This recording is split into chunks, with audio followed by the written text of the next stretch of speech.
Gloria a Dios, hermanos. Vamos a abrir nuestras Biblias en la carta a los Romanos, capítulo 5. Romanos, capítulo 5. Esta mañana, hermanos, que vamos a celebrar la Cena del Señor, ¿verdad? A través de la cual recordamos, como el Señor lo mandó, que recordamos su muerte, su sacrificio por nosotros, ¿verdad? Esta mañana hacemos eso a través de la celebración de la Cena del Señor con pan y vino, pan sin levadura.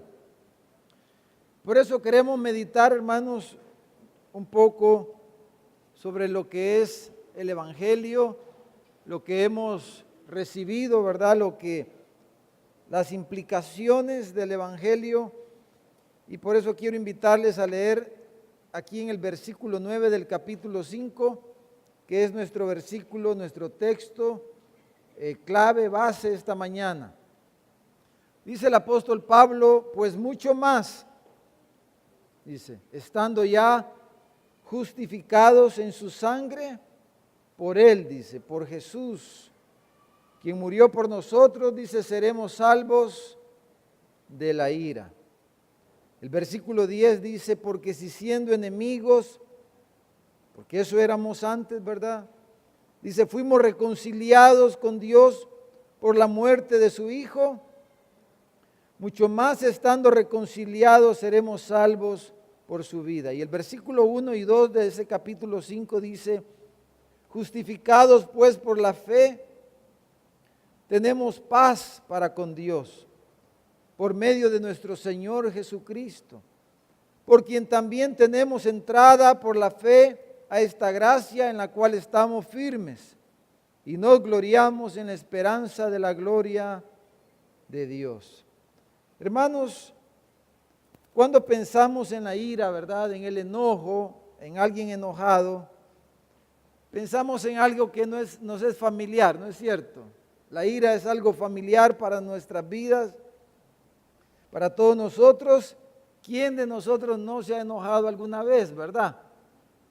¿O quién de nosotros no hemos visto a alguien enojado, alguien airado, alguien sacado de sí mismo, dijéramos? Todos lo hemos visto y seguro todos nos hemos enojado en algún momento. Entonces, como pensamos acerca de la ira y del enojo como algo malo normalmente, ¿no es cierto? Por nuestra propia experiencia, por nuestra propia pecaminosidad, pensamos y hemos actuado en nuestra ira de forma descontrolada y quizás hemos dañado a otros enojados, airados, porque nos vemos a nosotros mismos, vemos la ira en nuestras vidas y pensamos que la ira es algo malo, ¿verdad? Porque eso es lo que ocurre. Producto de la ira, las personas se matan y vemos tantas cosas trágicas. Pensamos que entonces la ira es algo malo y que no puede haber ira en Dios, pero la Biblia nos dice que la ira es uno de los atributos de Dios, ¿verdad? De hecho, cuando dice aquí el versículo 9 que seremos salvos de la ira, no es la ira de Satanás, no. Vamos a ser salvos, se está refiriendo a la ira de Dios. Se refiere a la ira de Dios. Pablo dice que vamos a ser salvos de la ira de Dios. En la antigua Grecia, hermanos, en los días del apóstol Pablo habían dos grandes grupos entre los filósofos griegos, ¿verdad? Unos eran los estoicos, que creían que de Dios podía venir toda bondad, podía venir toda gracia y toda buena voluntad, pero no ira. Ya que eso implicaría, decían los filósofos estoicos, una debilidad en Dios contraria a su perfección. El otro grupo, los epicúreos, creían que en Dios no podía haber ni bondad ni ira porque Dios no se preocupaba de las cosas del ser humano. Dios era un Dios lejano que no estaba inmiscuido en el día a día y en las cosas del ser humano. Sin embargo, ¿verdad? La Biblia nos enseña y aún nos autoriza a airarnos, a enojarnos. En Efesios, en el capítulo 24, versículo 26 dice, airaos, dice, pero no. O sea que podemos enojarnos sin pecar. La gente normalmente se enoja y peca. Cuando nos enojamos pecamos, ¿verdad? Pero Pablo dice, airaos, pero no pequéis, no se ponga el sol sobre vuestro enojo. Entonces, si la Biblia nos autoriza a enojarnos sin pecar, quiere decir que Dios puede enojarse sin que haya pecado en él. Entonces, la ira es legítima en Dios y no es algo pecaminoso. Pablo, aquí mismo en la carta a los Romanos, en el capítulo 11, versículo 22, dice, mira, o sea, fíjate, pon atención, pues dice la bondad y la severidad de Dios. La severidad ciertamente para con los que cayeron, pero la bondad para contigo, si permaneces en esa bondad, pues de otra manera tú también serás cortado.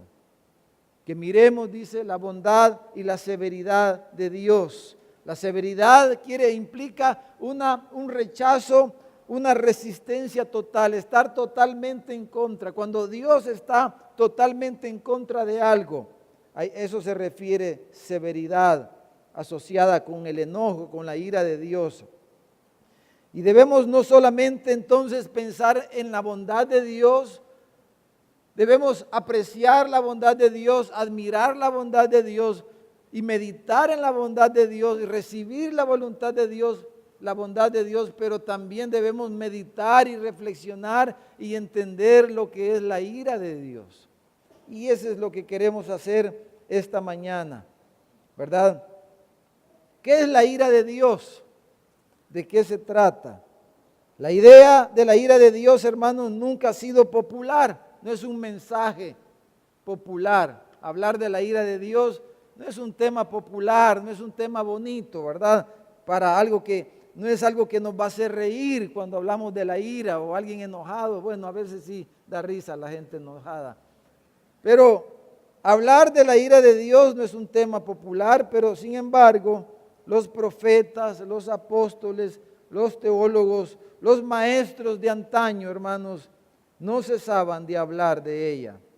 La ira de Dios no significa meramente una actitud, dijéramos, impulsiva de Dios ante la maldad, ante la impiedad, sino que la ira de Dios implica, connota y refleja, dijéramos, su odio, el odio de Dios, la repulsión de Dios, la indignación de Dios contra el mal, contra el pecado. Todo eso implica la ira de Dios, la severidad de Dios. La palabra hebrea que se traduce como enojo o ira es una raíz asociada a lo mismo cuando algo está hirviendo, cuando el agua empieza a hervir. Entonces estar airado es como algo que está hirviendo. Esa es la idea de la palabra. Ahora, la ira de Dios, hermanos, se origina en dos atributos básicamente de Dios. Dos atributos de Dios hacen de que en Dios haya este otro atributo que es su ira. Esos atributos son la santidad y su justicia. Dios es santo y Dios es justo. Además de que Dios es amor, ¿verdad? Dios es amor, Dios es bondad. Dios es misericordia, pero también Dios es santo y Dios es justo. Son otras cualidades de Dios, su santidad y su justicia. Entonces, cuando pensamos en el enojo, la ira de Dios, debemos considerar la ira de Dios como la ira de un Dios santo y de un Dios justo. Entonces, el enojo de Dios es correcto, porque es producto de su propio carácter santo y justo, o sea, de su carácter perfecto. Y es causado, esa ira también es provocada internamente en Dios por su santidad y su justicia, pero la ira de Dios es provocada por el mundo caído, por nuestra pecaminosidad, por nuestra maldad, por la maldad y el pecado del mundo en el que vivimos, ¿verdad? Eso provoca la ira de Dios. La maldad del ser humano provoca la ira de Dios.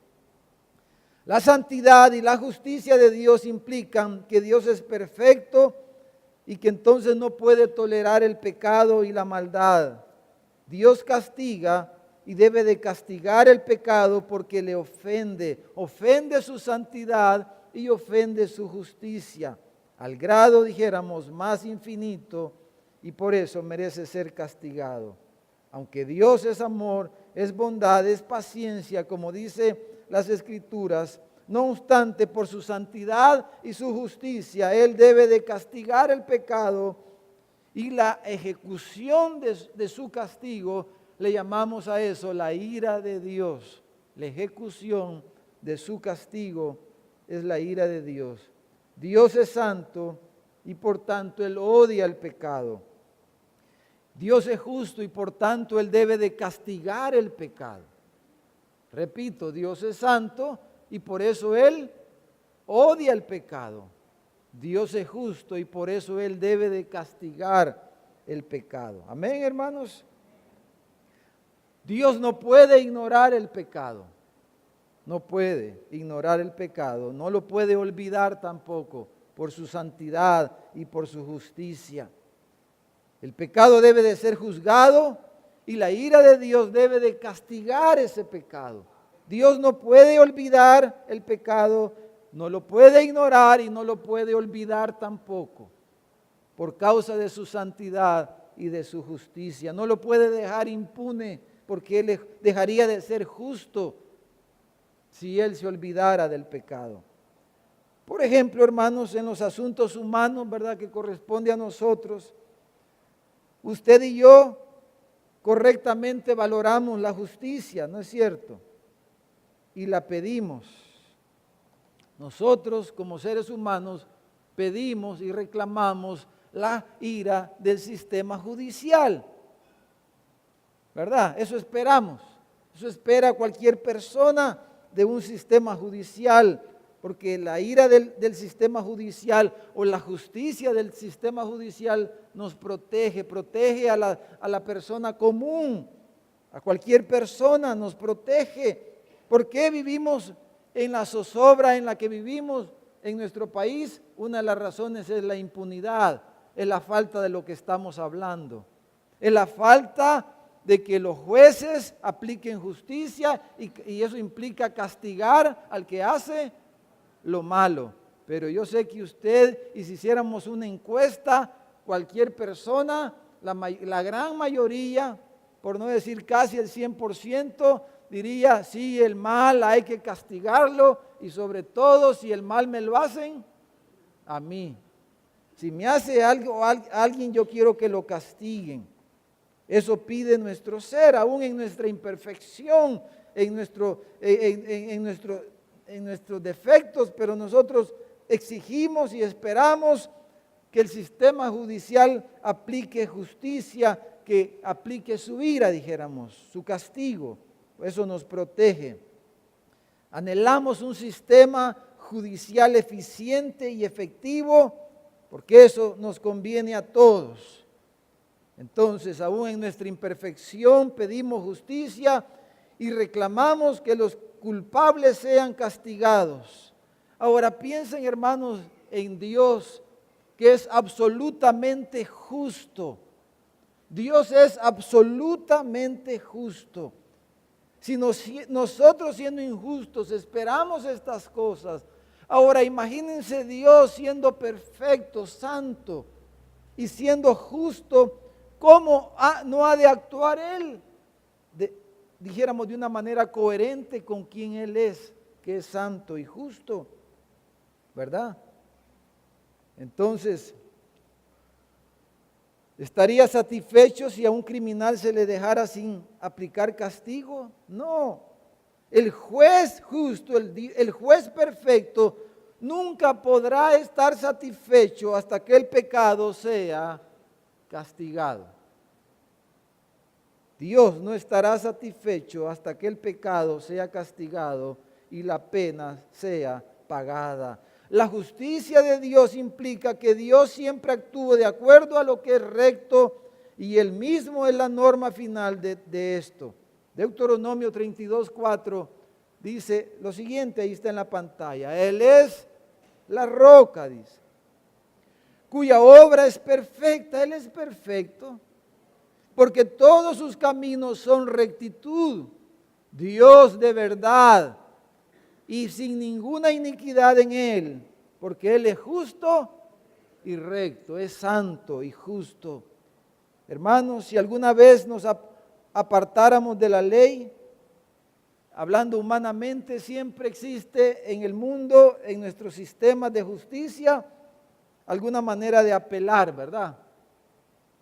De escapar por medio quizás de un tecnicismo. El abogado se equivocó en una palabrita, o la prueba estaba contaminada y entonces el culpable puede salir libre, o porque tiene cuello blanco y entonces sale libre. Eso ocurre en nuestro medio, eso ocurre en todas partes quizás, ¿verdad? Pero cuando tratamos y hablamos de Dios, hermanos, estamos no hablando de una justicia imperfecta como es la humana, sino que estamos hablando de la justicia perfecta, que no puede equivocarse, que es completamente justo. La perfección es de su justicia, de la justicia de Dios.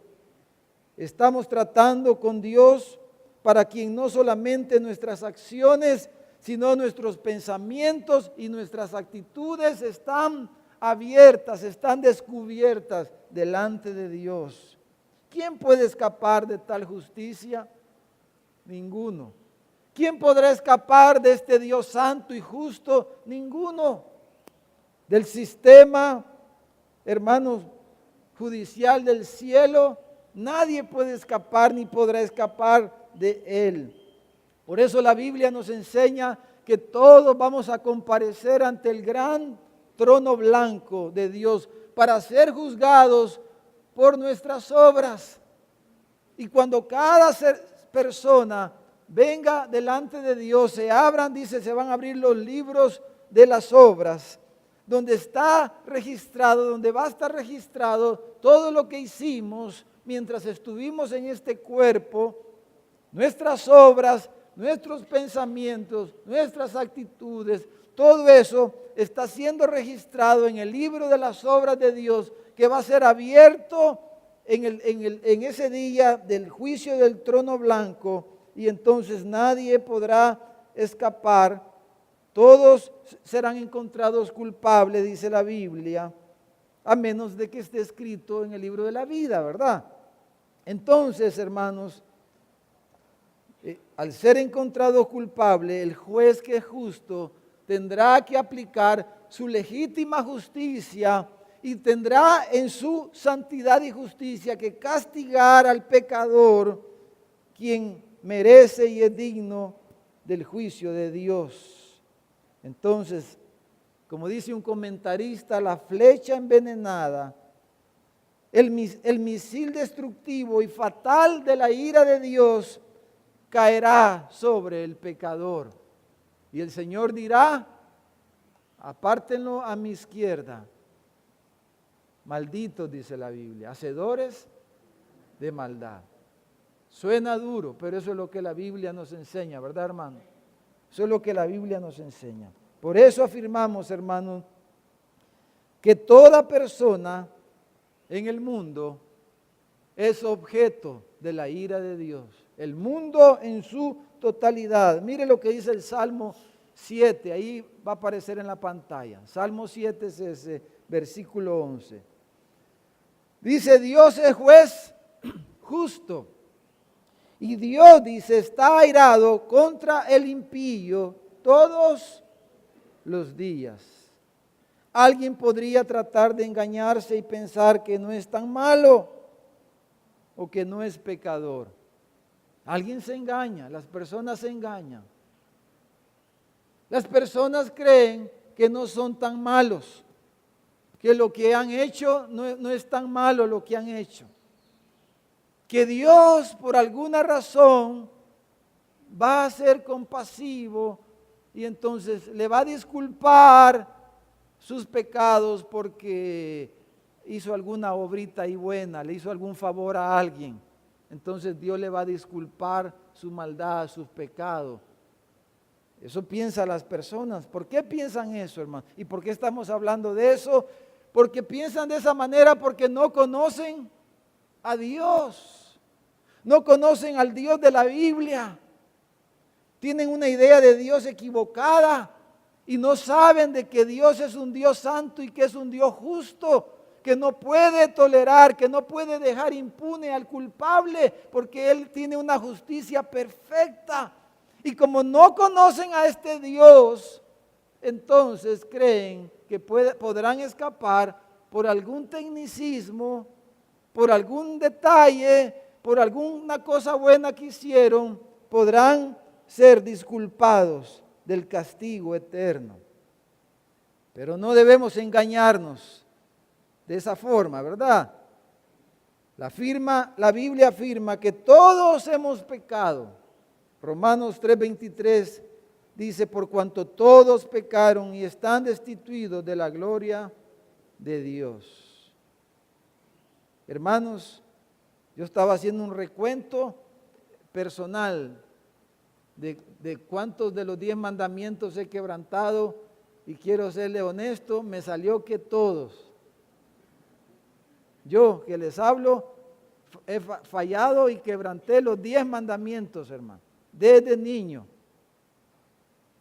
Me hice ídolos, Dios no fue lo primero en mi vida, hasta que Él me salvó, ¿verdad? Empezó el Señor y estamos luchando con eso, ¿verdad? Por eso vamos a hablar de los ídolos del corazón en el retiro. Hermano, deshonré a mis papás muchas veces, el 5.º mandamiento, les desobedecí muchas veces, los engañé muchas veces, ya ellos me perdonaron. Maté, porque la Biblia dice que con solo que le llame a su hermano fato, o sea, tonto, necio, se convierte uno en un asesino. Y yo hice más que eso con mi hermano. Hice más que eso con mi hermano. Adulteré de hecho y de pensamiento, porque dice la Biblia que si codiciamos la mujer que no es la nuestra, ya adulteramos, dijo Jesús. Pero no solamente lo hice de pensamiento, sino lo hice también en acción. Codicié diferentes cosas, robé, quizás los primeros que le robé fueron a mis propios papás, etcétera, etcétera, etcétera. O sea, yo, hermano, merezco la ira de Dios y merezco el castigo de Dios porque quebranté sus mandamientos, sus santos mandamientos, sus buenos mandamientos. Entonces, la Biblia dice que esto ocurre porque nacemos en pecado. Romanos ahí mismo, capítulo 5, en el versículo 12, dice, por tanto, como el pecado entró en el mundo por un hombre y por el pecado la muerte, o sea, está hablando de Adán, allá Génesis 3, así la muerte pasó a todos los hombres por cuanto todos pecaron. El pecado original, ¿cómo se llama, hermanos? Es específicamente nuestra naturaleza pecaminosa. Somos pecadores, hermanos, pecamos. No es lo que hacemos lo que nos hace que seamos pecadores. Pecamos porque somos pecadores. Pecar es la acción, es la conducta normal del ser humano porque su naturaleza es caída, es pecaminosa desde la concepción. Fuimos concebidos en pecado, heredamos la naturaleza caída pecaminosa desde nuestro tatarabuelo Adán y cada uno de nuestros hijos, hermanos, son concebidos en pecado, aunque sea en legítimo matrimonio y todo eso, pero en la misma concepción recibimos la naturaleza de pecado y por eso somos pecadores y por eso practicamos el pecado, porque esa es nuestra naturaleza. Entonces, por eso, mire, dice Efesios capítulo 2, versículo 3, ahí está en la pantalla. Por eso dice que somos por naturaleza hijos de ira. Hermanos, fíjese con todo lo que hemos dicho, este versículo que usted lo ha leído muchas veces quizás, lo podemos comprender mucho más. Dice, entre los cuales también nosotros vivimos en otro tiempo, o sea, en el mundo, pues está diciendo. Vivíamos en otro tiempo en los deseos de nuestra carne, haciendo la voluntad de la carne y de los pensamientos. Y éramos, dice, por naturaleza, hijos, lo mismo que los demás. Éramos, dice, por naturaleza, hijos de ira. O sea, hijos por creación. Todo ser humano, por creación, es un hijo, por naturaleza, es un hijo de ira. O sea, es un objeto de la ira de Dios, quiere decir. Cada persona, hermanos, cada niño, cada adulto, cada anciano, es objeto de la ira de Dios. Eso es lo que está diciendo aquí. Somos objeto de la ira de Dios. Cada persona por su naturaleza es un provocador de la ira de Dios. Provoca la ira de Dios. Cada persona, cada ser humano provoca la ira de Dios. Éramos por naturaleza, dice, hijos de ira igual que los demás. Hermanos, si somos honestos, todos hemos pecado. Hemos ofendido la santidad de Dios. Dice la Biblia en Santiago capítulo 2 versículo 10, porque cualquiera que guardare toda la ley, pero ofendiere, dice, en un punto, se hace culpable de todos. Porque el que dijo no cometerás adulterio, también ha dicho no matarás. Ahora bien, si no cometes adulterio, pero matas, ya te has hecho transgresor de la ley, dice. Todos con un solo mandamiento. Yo les testifiqué que fallé en los 10, hermano. Usted quizás solo ha fallado en uno. Pero se hace igual a mí. Si usted falló en uno, usted es igual que aquel que falla, los que fallamos en los 10. Eso dice Santiago 2, 10 y 11, leí. Por eso, hermanos, decimos que el mundo está bajo la ira de Dios. Mire en Romanos, lo vamos a poner ahí, capítulo 1, versículo 18. Dice, porque la ira de Dios, dice, se revela desde el cielo contra toda impiedad e injusticia de los hombres que detienen, dice, con injusticia la verdad. La ira de Dios, dice, se revela, o sea, se muestra, se hace visible, se hace palpable. Dice, desde el cielo contra toda impiedad, contra toda injusticia de los hombres, del mundo de los hombres, que con sus acciones, con sus conductas detienen con injusticia, dice, la verdad. Hermanos, la ira de Dios no puede compararse con ninguna pasión humana, ya que Él es infinitamente santo, es incapaz de sentir o hacer el mal. Sin embargo, hermanos, la hambruna, las catástrofes naturales, la inequidad en el mundo, la desigualdad en el mundo, la criminalidad y la injusticia que prevalece en el mundo son muestras de lo que dice Romanos 1:18. ¿Por qué este mundo no se puede componer por sí mismo, hermanos? Porque la ira de Dios está contra el mundo y el mundo no puede mejorar. Porque la ira de Dios, el mundo es como es, porque la ira de Dios está sobre el mundo.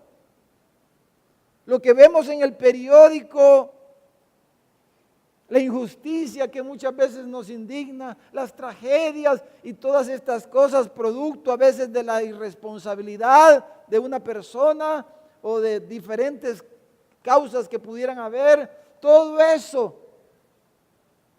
ocurre porque es la ira de Dios presente que maldijo el mundo en el que vivimos. El mundo en el que vivimos es un mundo maldito.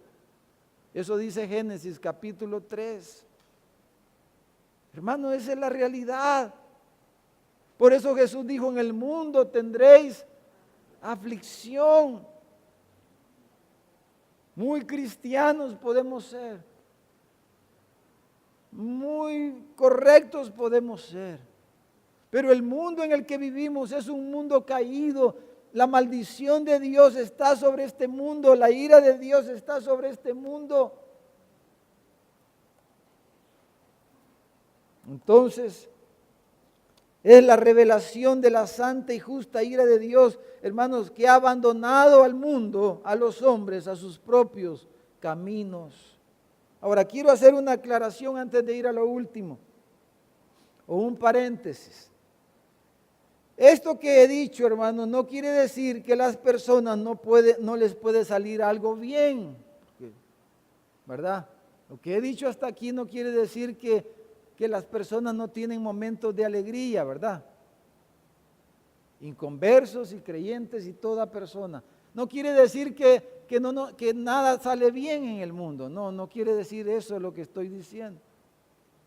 Porque la Biblia también dice, Jesús dijo en Mateo capítulo 5, versículo 45, digo, para que seáis hijos de vuestro Padre que está en los cielos, que hace salir su sol sobre malos y buenos y que hace llover sobre justos e injustos. En medio, hermanos, dijéramos, de este caos, ¿verdad? De este mundo caído, de este mundo gris, ¿verdad? De este mundo tormentoso. Hermanos, también está presente, le llama a la teología la gracia común, o sea, la misericordia y la paciencia de Dios está presente en este mundo. Por eso las personas se casan enamoradas, aunque no sean creyentes.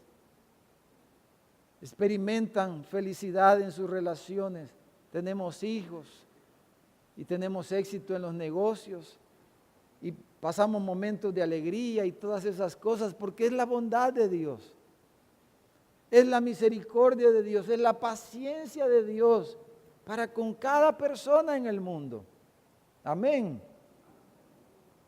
La bondad de Dios está presente también. ¿Por qué? Porque Él nos está dando tiempo para arrepentirnos. Dios le concede a los hombres ciertas alegrías temporales, pero hermanos, aún esas alegrías y éxitos aparentes, ahí está su ira, su enojo, su insatisfacción presente. Por eso el ser humano sin Dios no puede encontrar plena realización en sus éxitos y en sus cosas. Y hermanos, el engaño de Satanás, el engaño satánico en todo esto es que Satanás se aprovecha de la paciencia de Dios y engaña a los hombres con los deleites temporales del pecado y les hace creer y confunde a las personas de que la paciencia de Dios les da libertad y les da cuerda, dijéramos, para que ellos actúen y busquen sus alegrías en las cosas de esta vida, de este mundo. El diablo engaña a las personas para que las personas, en vez de ver y apreciar la paciencia de Dios y su misericordia, crean que ellos pueden vivir de esa manera pecaminosa, como que si Dios no se da cuenta. Ese es el engaño de Satanás. Esa es la manera en que engaña a las personas. Las confunde de esa manera. Pero nosotros, hermanos, que conocemos la palabra de Dios, no debemos engañarnos de esa forma. Amén. Dios le permite a Satanás engañar. Él es el engañador. Y eso también es parte de su ira. Que los hombres se gocen en sus propias maldades y que estén entregados a su propio pecado. Eso es parte de la ira de Dios y del engaño de Satanás. Pero aquellos que hemos comenzado a conocer a Dios como Moisés en Egipto, hermanos, debemos escoger ser maltratados con el pueblo de Dios que gozar de los deleites temporales del pecado. Y como dice la segunda carta de Pedro en el capítulo 3, versículo 15, dice, tengan entendido, dice, hermanos, tengan entendido que la paciencia de nuestro Señor no es para que nosotros nos desenfrenemos como el mundo cree en nuestro pecado. La paciencia de Dios, dice Pedro, no es para que nosotros creamos que podemos correr con todas nuestras fuerzas en pos de nuestras maldades, en pos de nuestros odios, de nuestros rencores, de nuestra falta de perdón, y que podemos vivir y avanzar en la vida de esa forma. La paciencia de Dios no es para que las personas piensen que pueden robar y robar, que pueden vivir cometiendo inmoralidades y en sexo ilícito y en todas estas cosas, emborrachándose y todas las demás cosas que pudiéramos pensar. No, dice Pedro, la paciencia de Dios debemos nosotros primero, la iglesia, ser entendidos. Porque a veces no entendemos la paciencia de Dios, ¿verdad, hermano? Si usted lee el Salmo 73, el salmista Asaf dice, casi se vuelve loco, dice. Dice que sentía como punzadas en su corazón cuando él observaba en el mundo cómo los malos, cómo la gente incorrecta prospera en este mundo. Dice que él sentía como puñales en su corazón. Hasta que comprendió, dice, cuál era el fin de ellos. Y es lo que Pedro está diciendo aquí en 2 de Pedro 3:15. Dice, nosotros debemos tener entendido que la paciencia del Señor, de nuestro Señor, es para salvación. Amén, hermanos. Entonces, terminemos, hermanos, hablando, dijéramos, de en qué situación nos encontramos nosotros como cristianos, como iglesia. ¿Cómo hemos escapado? ¿Y cómo usted puede escapar de esta ira? Ya vimos que no hay manera de escapar por las obras, por lo que hacemos, no hay manera de escapar. Nosotros somos pecadores, somos imperfectos, fallamos en pensamiento o en actitud o en nuestras acciones. Hemos fallado de una o de otra manera. Cada persona ha fallado, ha quebrantado las normas de Dios. Ha ofendido a Dios, ha ofendido esa perfección, esa santidad y esa justicia de Dios. Entonces, no hay manera de que el hombre escape de la ira de Dios. Solo hay una forma. O algunos dicen hay dos maneras, ¿verdad? Uno es que usted cumpla todos los mandamientos, pero esa manera es imposible. Ya la vimos. Entonces, la otra manera de escapar de la ira de Dios es el Evangelio. Por eso hoy vamos a celebrar esta mañana, hermano. Vamos a celebrar con pan y vino. Vamos a celebrar de que nosotros hemos huido de esa ira, es lo que dice nuestro texto, capítulo 5, versículo 9 de Romanos. Dice, pues mucho más estando ya justificados en su sangre, por él, dice, seremos salvos de la ira. Hermanos, si lo vemos en el tiempo, la ira de Dios tiene tres tiempos. El tiempo pasado, nosotros vivimos en la ira de Dios antes, la ira de Dios estaba, la ira de Dios presente, que está presente en el mundo, como ya vimos. Pero aquí Pablo está hablando de la ira futura, está hablando del juicio, está hablando de la eternidad, está hablando del infierno. Hermanos, el infierno es la manifestación eterna de la ira de Dios. En la eternidad no se nos va a olvidar la ira de Dios, porque solo vamos a voltear a ver o volver a ver al infierno. Y nos va a recordar que Dios odia el pecado, que Dios aborrece la maldad, que Él es severo, Él está totalmente en contra de la maldad. Solo vamos a ver el infierno en la eternidad y nos vamos a acordar de que Dios es un juez justo, que castiga la maldad. Amén. Entonces, pero la iglesia, los creyentes, nosotros, usted y yo, dice, justificados por su sangre, ahora tenemos paz para con Dios. Esta es la razón de por qué el evangelio son buenas nuevas, hermano. Ahora, fíjese esto, hermanos. Si todo lo que hemos dicho y hemos hablado de la ira de Dios hasta este punto, en estos casi 40 minutos que he hablado de la ira de Dios, si todo eso no es así, hermano, el sacrificio de Cristo no tiene el mismo valor. Lo que Él hizo en la cruz no tiene la misma importancia. Si la ira de Dios no es cierta, si Dios no es ese Dios santo y justo que es severo con el pecado, que aborrece el pecado, entonces el evangelio no son buenas nuevas. El evangelio es una opción más. Cristo es una opción más. Ni Mahoma, ni la Virgen María, ni Gandhi, ni ningún otro líder religioso en la historia de la humanidad ha muerto por los pecados de aquellos que creen por Él. Pero Cristo, el Hijo de Dios, Él murió, está diciendo Pablo.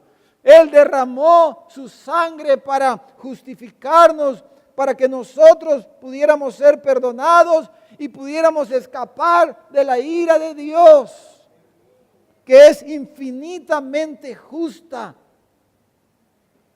y nadie puede escapar de ella. Pero si la ira de Dios no es cierto, entonces el evangelio es algo trivial, sin sentido e innecesario. Las buenas nuevas del evangelio es que la salvación, que el Salvador sin pecado, Jesús, el Hijo de Dios, tomó nuestro lugar. Él tomó nuestro lugar y el juicio y castigo de Dios golpeó la cruz en vez de a ti y a mí. Dios golpeó la cruz. La ira de Dios golpeó la cruz. Golpeó a su Hijo y lo mató. Lo sacrificó. Dios mató a su Hijo. Él lo mató. Su ira. Toda su ira perfecta, justa y santa, la ira de Dios justa y santa, la descargó sobre su propio Hijo y lo mató en la cruz. Y hizo que derramara toda su sangre, dice la Biblia. Sangre justa, sangre limpia, sangre perfecta. Cuando Jesús murió en la cruz fue castigado el pecado de nosotros y fue pagada totalmente nuestra deuda, la deuda de los que creemos en Él. Pablo dice, al que no conoció pecado, por nosotros lo hizo pecado para que nosotros fuésemos hechos justicia de Dios en Él. Por eso en el juicio habrán dos libros, el libro de las obras y el libro de la vida. Y todos los que estemos inscritos, yo me incluyo, hermano. ¿Usted se incluye? Todos los que estemos, denle un aplauso al Señor. Porque si hemos creído, estamos inscritos en este libro de la vida. Dice que todos los que estaban inscritos en el libro de la vida, todos los que no estaban inscritos en el libro de la vida fueron lanzados al lago de fuego para recibir la retribución de su maldad. Y la peor maldad que pueda cometer una persona, según la Biblia, es rechazar esta gran salvación. Es no creer en el Salvador, es no recibir al Salvador. Termino con esta historia. Un día, una familia de pioneros que viajaban a través de las praderas del oeste en los Estados Unidos, se produjo un gran incendio, un gran fuego en la pradera. y el viento soplaba en dirección de aquella familia. Entonces el padre de la familia hizo algo, quemó un círculo donde ellos estaban, quemó un círculo. Y aunque el fuego venía sobre ellos, cuando llegó al círculo no pasó de ahí y ellos sobrevivieron. El fuego se iba extendiendo y quemó todo el pasto que lo rodeaba, pero el fuego no quema lo mismo dos veces, ¿verdad? La familia se había refugiado en el lugar donde ya el fuego había quemado, donde el pasto ya estaba quemado. Por eso, todos los pecadores tenemos que refugiarnos donde ya el fuego de la ira de Dios ya quemó, ya golpeó. Y esa es la cruz. Ya el juicio de Dios, la ira de Dios ya quemó, ya golpeó la cruz. Y los que nos refugiamos allí no recibiremos castigo de la ira venidera. Y es lo que Pablo está diciendo en nuestro texto. Los fuegos, las llamas de la ira de Dios vienen en dirección de este mundo. Pero aquellos que venimos a Jesús encontramos un refugio seguro y no pereceremos en la cruz. El pecador debe de huir a la cruz. El que ha quebrantado las leyes de Dios debe de huir a la cruz, porque es el único lugar donde podemos ser protegidos de esa ira santa y justa de nuestro Dios. Como dice Isaías, mas él herido fue por nuestras rebeliones, molido por nuestros pecados. El castigo de nuestra paz fue sobre él, y por su llaga fuimos nosotros curados. Todos nosotros nos descarriamos como ovejas, cada cual se apartó por su camino. Mas Jehová cargó en él el pecado de todos nosotros, de su pueblo. Angustiado él y afligido no abrió su boca.